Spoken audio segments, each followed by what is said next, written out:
Now let's continue on by coming to Genesis, the first chapter. And this is the reason why, as we have been covering, you cannot learn everything from one place in the Bible. So come back to Genesis, the first chapter, and we'll have a little review and go forward here. In beginning. But we began way before the beginning, before the ages of time, God and Christ created the heavens. Then what did he create after that is not listed right here, that's absolutely essential to understand what happened? God created the angels. Okay?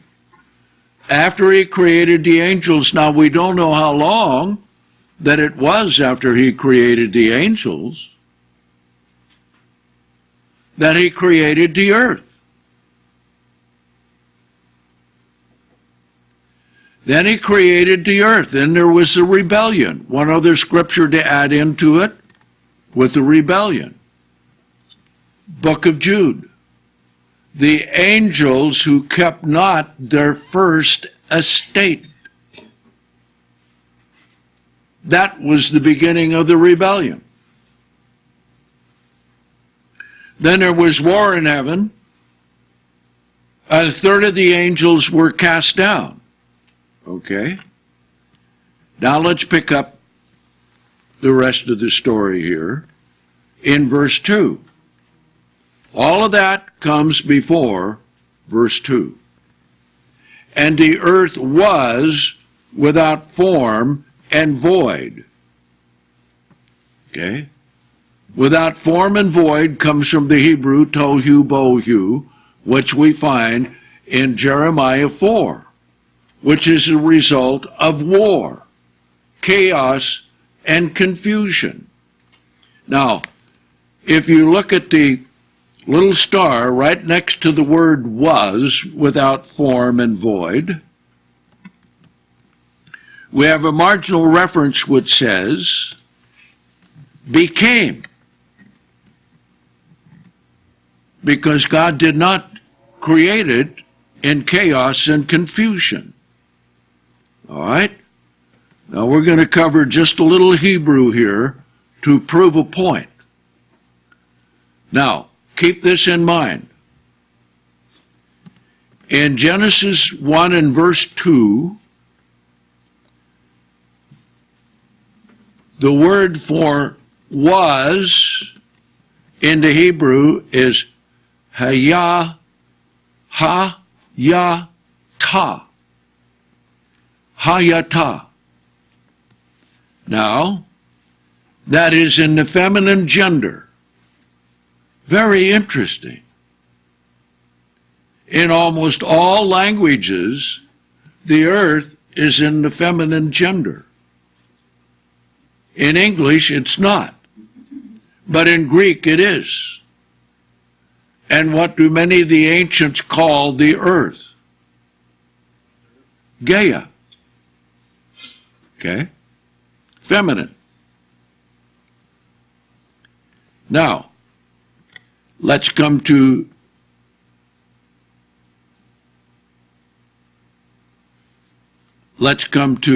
Exodus 9:24. So just hold your place here. Exodus 9:24. Here is the same word, hayata, in the feminine gender. Okay? Verse 24, Exodus 9. And there was hail and fire mingled with hail, very grievous, such as there was none like it in all the land of Egypt, since it became a nation. Same word, became. And in this, the vowel pointing makes no difference. The vowel pointing only gives you the pronunciation. It changes nothing. But remember this, before it was without form and void, what had to happen? What had to happen? My car's a wreck.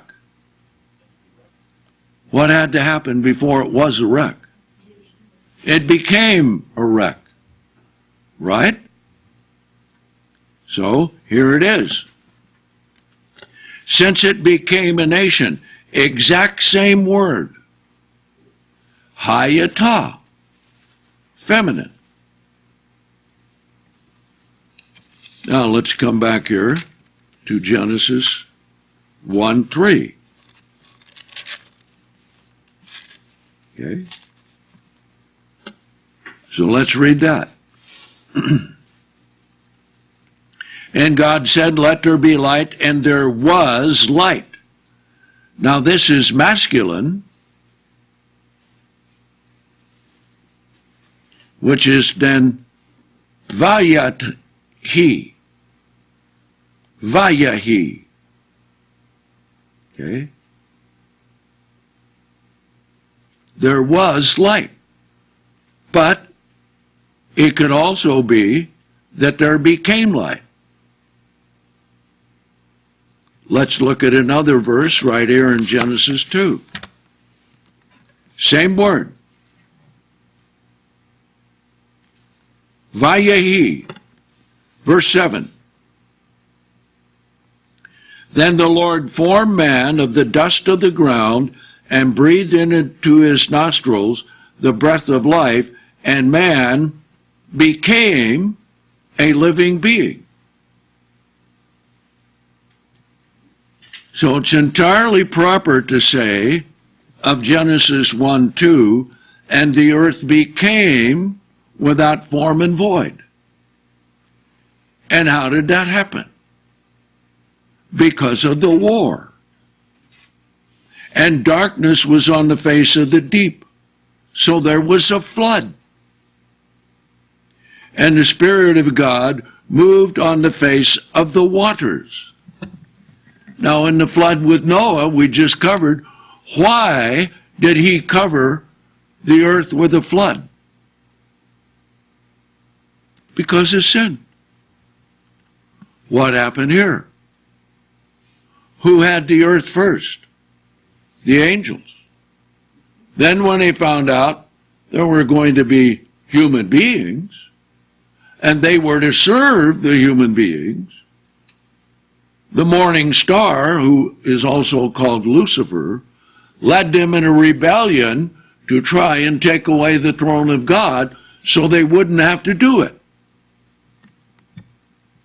And they were cast where? Where were they cast? Revelation 12 says they were cast to the earth. Okay? So they were fighting. That's how the earth became tohu and bohu, or without form and void. Now, they must have had fantastic weapons to cover the whole earth with water. How long was it covered with water? We're not told. We're not told. Okay? So, when we look at the creation, and we'll cover parts of it here, it was not the initial creation of the earth. Because it starts out, verse 2, the earth was without form and void. Since it only can become that way because of war, then before that, it had form. We don't know exactly all that is there, But much of the things that indicate about that world and the flood that it's talking about here in verse 2 is that there were dinosaurs and a different form of life on the earth with the angels. Okay?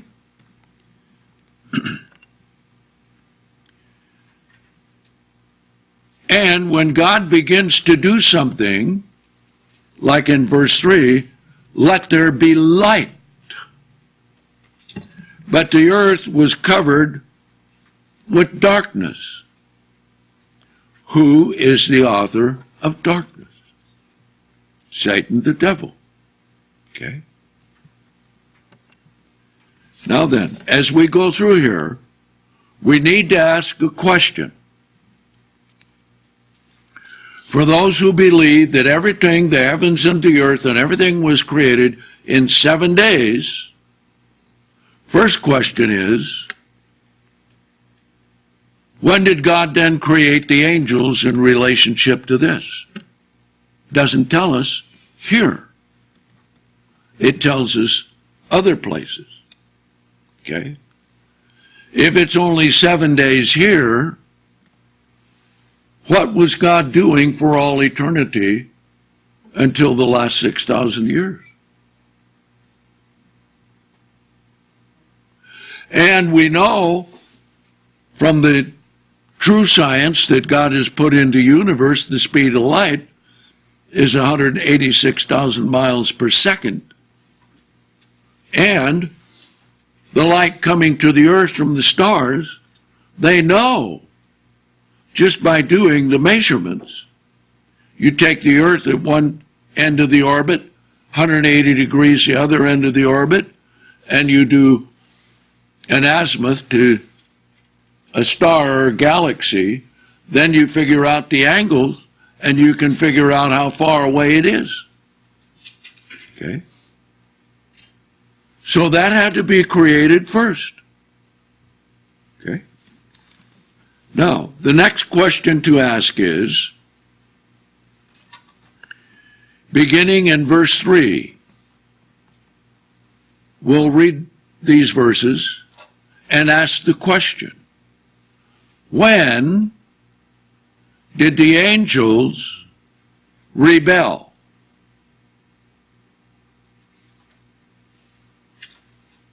Do you find it here? No. Let's read it. God said, let there be light. There was light. And remember, he commanded and they were created. Psalm 148.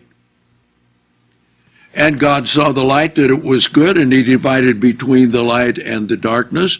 And God called the light day, and he called the darkness night. And the evening and the morning were day one. How is time reckoned in the Bible? Begins in the evening. Okay? Then the day portion, then the sunset, begins the next day. Now, verse 6, and God said, let there be a firmament in the midst of the waters, and let it divide the waters from the waters. What do we have in the clouds? This could also be an expanse. What do we have in the clouds? Water. Where did it come from? It came from the earth. God put it up there in the clouds. How much water is in the clouds over the whole earth all the time? We don't know, but there's water there. Okay?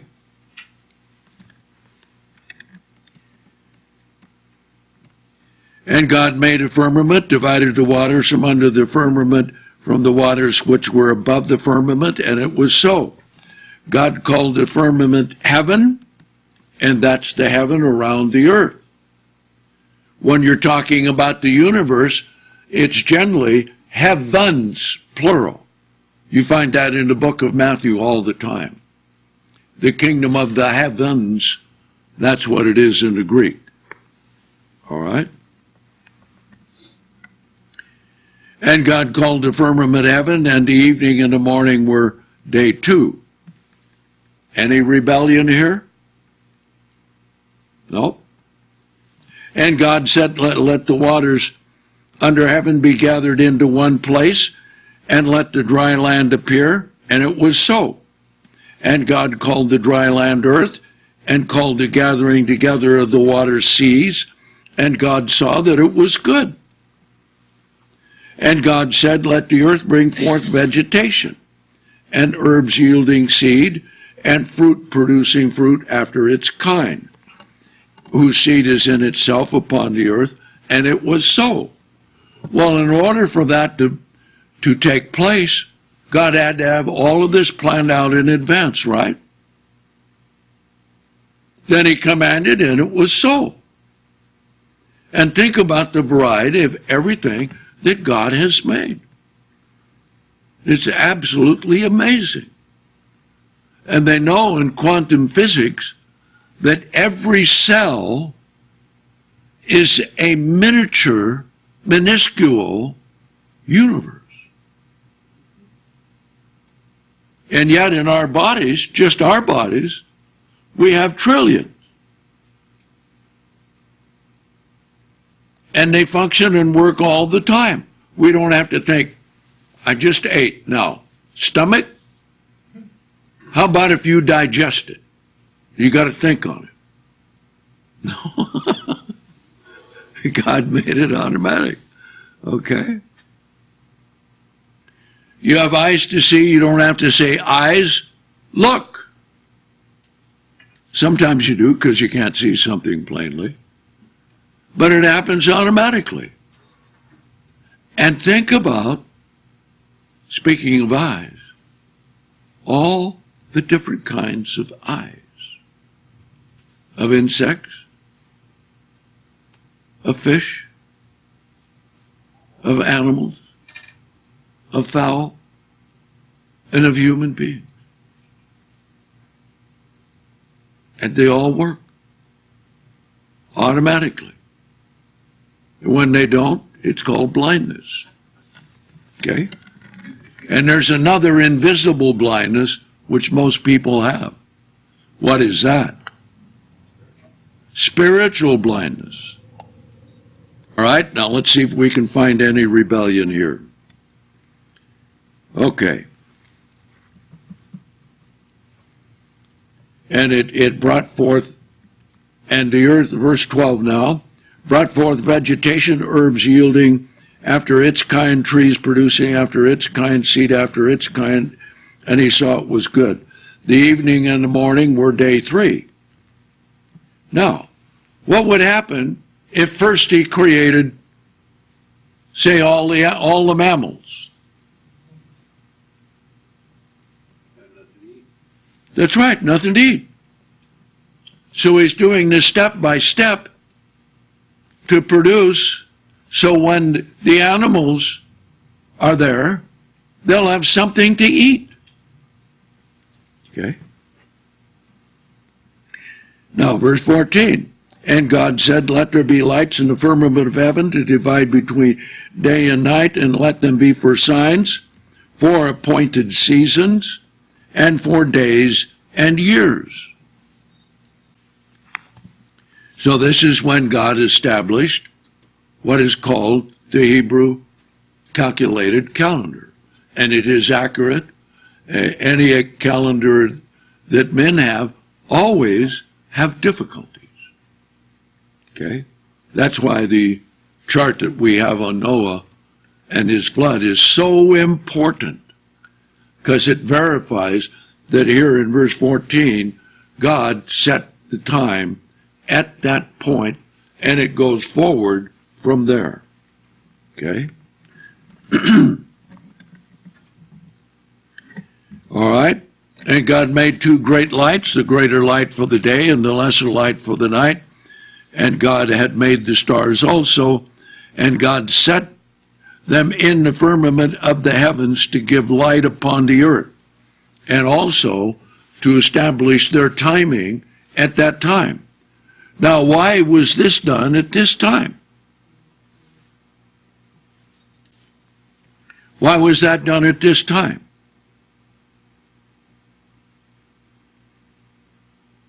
Before any of the fish and animals and so forth were created.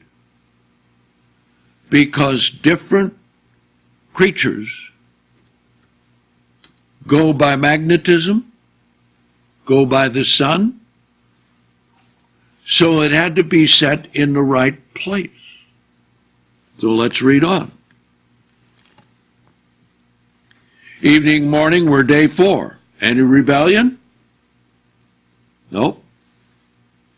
And God said, let the waters abound with swarms of living creatures.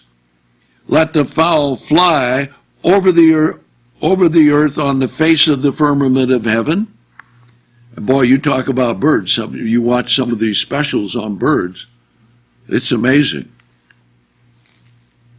And God created great sea animals, every living creature that moves, with which the waters swarmed after their kind, and every winged fowl after its kind, and God saw that it was good. And God blessed them, saying, be fruitful and multiply, fill the waters of the seas, and the fowls multiply in the earth. The evening and morning were day 5. Now then, day 6, a lot else happens, okay?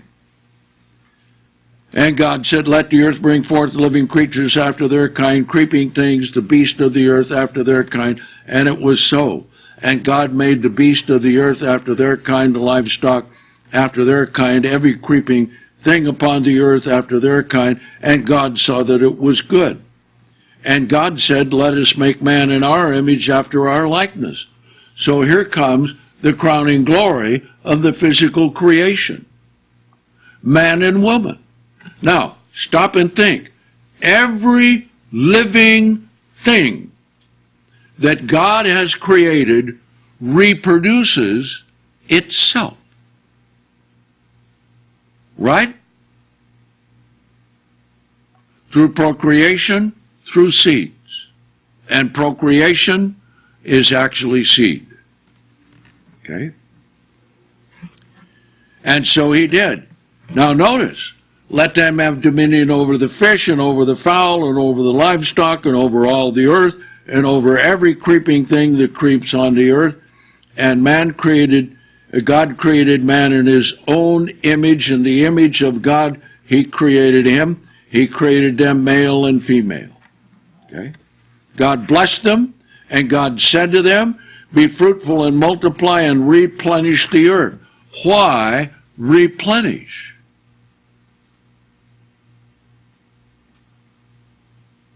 He didn't say fill the earth.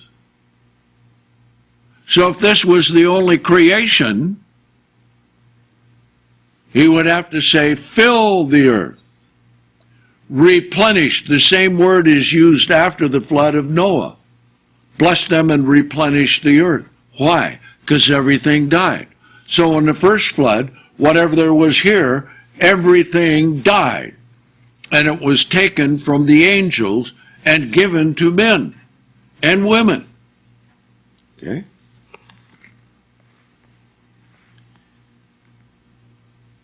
And then he tells them what he's given to eat, so forth. Now then, let's come to chapter 2. Thus the heavens of the earth were finished, and all the host of them, and by the beginning of the 7th day. That is the meaning of that verse in the Hebrew. Because it's not on the 7th day God finished his work. Otherwise, he would have been working on the Sabbath. It was by the beginning of the 7th day. God finished his work which he had made. He rested the 7th day from all his work which he has made. And he blessed the 7th day, sanctified it, because on it he rested from all his work which God had created and made. Okay? Now, he had by that time made Adam and Eve. And the first thing they had was what? A Sabbath day with God, and this tells us the most important thing for all human beings.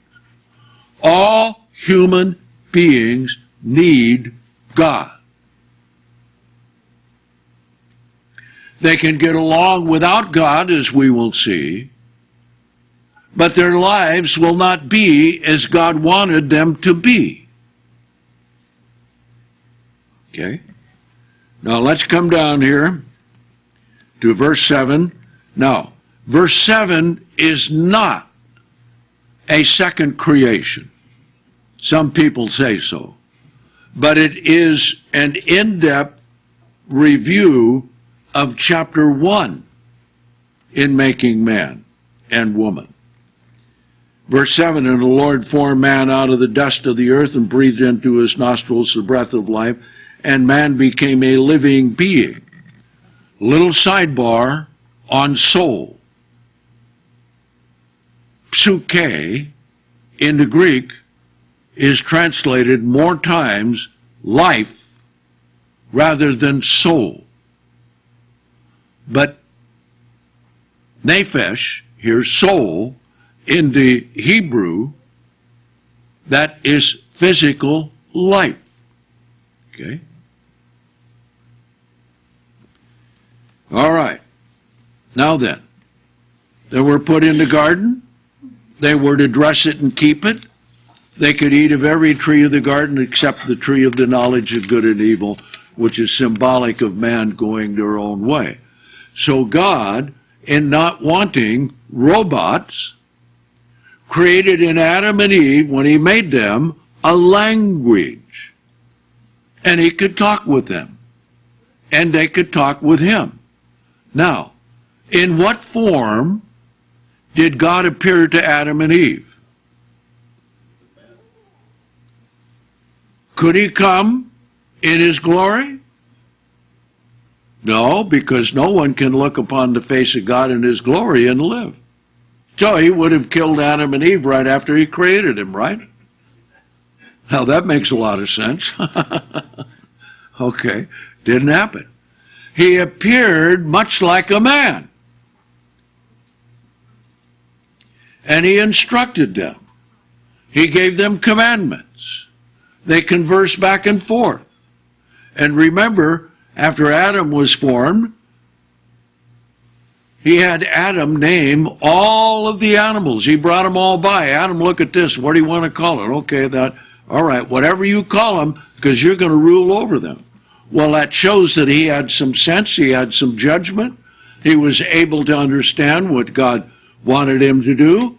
He took a rib from Adam, formed a woman, and he knew what that was all about, because he said, this is bone of my bone and flesh of my flesh, therefore she shall be called woman, because she was taken out of man. Okay? All of that is a lot of intelligent conversation going on, right? Okay? Any rebellion at this point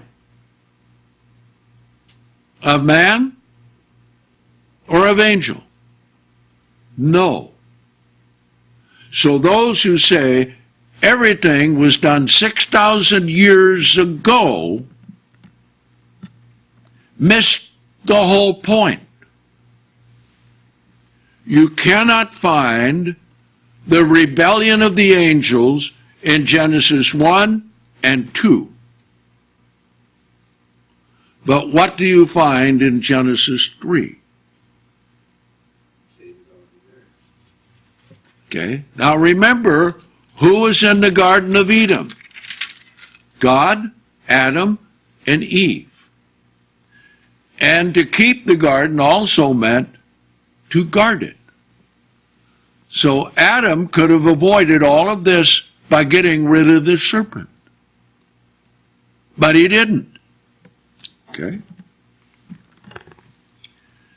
Now the serpent comes in. Is the serpent righteous, a servant of God? Or is he the adversary, the enemy of God? Okay? He's the adversary, the enemy of God. Now then, Adam and Eve, up until this time, could have eaten from the tree of life. But they didn't. Okay? Now then, you know what happened. The serpent comes in, and what are the first words out of his mouth? A lie. Now that shows you a difference between when, before he rebelled, he was a cherubim, he was perfect, and he walked up and down on the stones of fire, which is where God's throne is. It's also called the Holy Mountain. Okay? What do we have here? He's reduced to a serpent. And the first words out of his mouth are a lie. What were the first words out of his mouth to the angels? I will become like the Most High. Right? Okay? That's when the rebellion took place. Now here he comes, and God had the serpent come in to test how Adam and Eve would use their free moral agency. All human beings have free moral agency, and they must choose. Doesn't matter what part of history that they live in. Let's come to Deuteronomy 30. Okay? Deuteronomy 30. Okay? And verse 15. Now this is a little bit different than what God told Adam and Eve. He said you could eat freely of every tree of the garden except the tree of the knowledge of good and evil. Okay? Now, they had to choose. Likewise with every human being. We have to choose.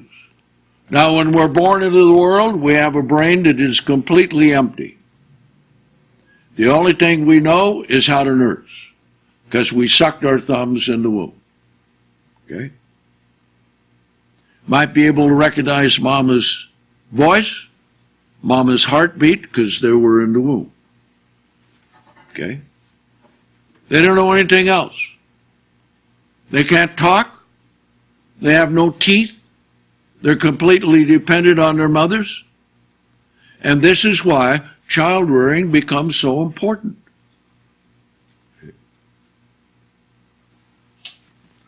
Because you have to teach your children this too. So here, verse 15, Deuteronomy 30, here's what's set before all of mankind. Okay?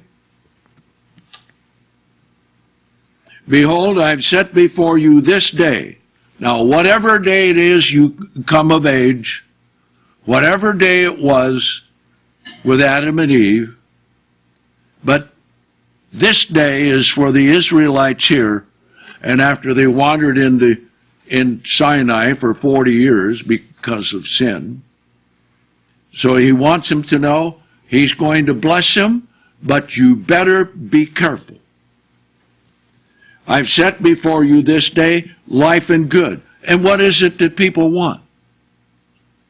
They want life and good.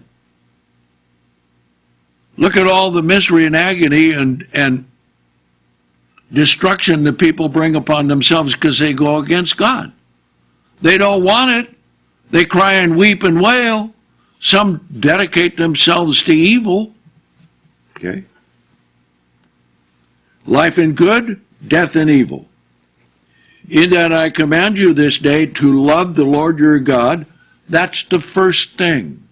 Now, if Adam and Eve had really loved God, they would have obeyed. Right? Yes. So they didn't. The children of Israel didn't.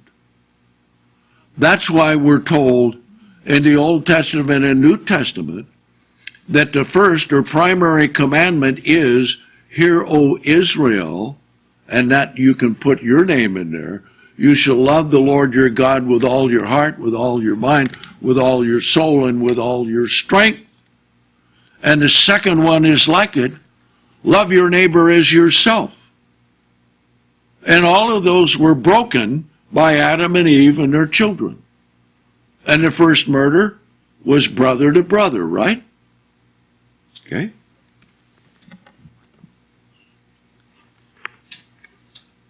Verse 16. In that I command you this day to love the Lord your God, to walk in his ways, to keep his commandments and his statutes and judgments, so that you may live and multiply. And that the Lord your God shall bless you in the land where you go to possess it, or wherever you are. Now then, because there's free moral agency, just like he told Adam and Eve, in the day that you eat thereof, in dying you shall surely die. Now, if you live to be 900 years old, they were probably thinking, that may not be true. Okay? But they did die. See? So here it comes. Verse 17. But if your heart turn away so that you will not hear, the first thing that you learn when you're growing up is mommy and daddy says, do this. And if you don't do this, there's going to be trouble. Right? Fundamental. Okay? But if your heart turn away so that you will not hear, and you watch on Church at Home, the two I did recently on the delusion of drugs. And you see a family try and talk their son, their nephew, into giving up drugs and going to rehab. And they couldn't get him to stop. He said no. They pleaded. They cried. That's all there on that Church at Home segment. Okay? And he got up and walked out. Amazing. So free choice is there, whether for good or whether for evil. Okay? You will not hear, but shall be drawn away and worship other gods. And those other gods can be anything that you set between you and the true God. Okay? And serve them. I denounce to you this day that you shall surely perish. Doesn't it sound like Genesis 3? In the day that you eat thereof, you shall surely die. You shall not prolong your days on the land where you go pass over Jordan to possess it. I call heaven and earth to record this day against you. Now, can anyone miss the witness of God? Heaven, earth. We're standing on the earth, we can go outside, look at the sky, right? Heaven, earth. Doesn't matter how far down deep in the earth you want to go to examine it, or how far out into the universe you want to go to see all the galaxies that you can see. That's heaven and earth. That is a living testimony to the truth of God. Okay. Record against you, I've set before you life and death, blessing and cursing. Therefore choose life, so that both you and your seed may live, that you may love the Lord your God, right back where it started, right? Starts with loving God, ends with loving God. Love the Lord your God and may obey his voice, and may cleave to him, for he is your life and the length of your days, so that you may dwell in the land which the Lord swore to your fathers, to Abraham, to Isaac, and Jacob, to give it to them. Now then, what has God offered us today? The kingdom of God forever. Okay? So, we've covered a lot of things today, but there is no such thing as a 7-day creation in which everything in heaven and earth was made. They do not account for the time of the rebellion of Lucifer and the angels to try to take over the throne of God.